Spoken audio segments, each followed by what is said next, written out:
नमस्कार. जय महाराष्ट्र. दरम्यान विधान भवनात मुख्यमंत्री देवेंद्र फडणवीस यांनी उद्धव ठाकरे यांना थेट ऑफर दिली. यानंतर आता महाराष्ट्राच्या राजकारणात वेगाने घडामोडी घडत आहेत.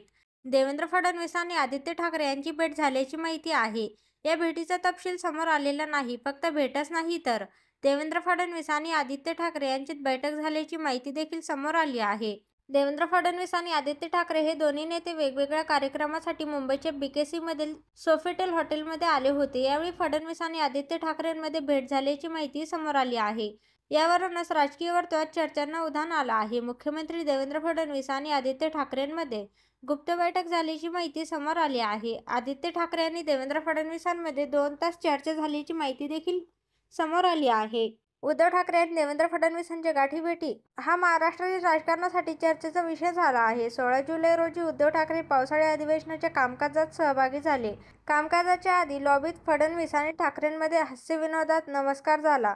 लॉबीतल्या भेटीत औपचारिकता नव्हती. जेव्हा परिषदेत दानवेच्या समारोपाची भाषणं झाली, त्यावेळी फडणवीसांनी 2029 आधी ठाकरेंना सत्ताधारी बाकांकडे येण्याचा स्कोप असल्याची जाहीर ऑफर दिली होती. उद्धव ठाकरे आणि देवेंद्र फडणवीसांची ही भेट कमी की काय? त्याच दिवशी संध्याकाळी मुंबईतल्या एका कार्यक्रमात आदित्य ठाकरे फडणवीसांची भेट झाली. आदित्य कार्यक्रमातून निघत असताना देवेंद्र फडणवीसांसाठी थांबले. एवढंच नाही तर तुम्ही ऑफर दिली म्हणून मी स्वागताला थांबलो, असंही त्यांनी चेष्टेने म्हटलं.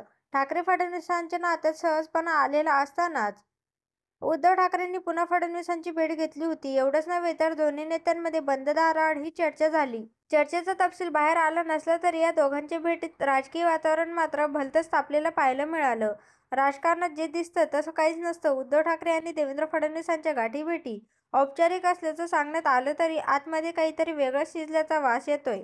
आता दोघांच्या चर्चेत काय खिचडी शिजली हे पुढच्या काळात कधीतरी नक्की स्पष्ट होणार. फडणवीस ठाकरेंच्या भेटीगाठींमुळे शिवसेना नेत्यांच्या पोटात मात्र गोळा आलाय हे मात्र तेवढंच खरं आहे.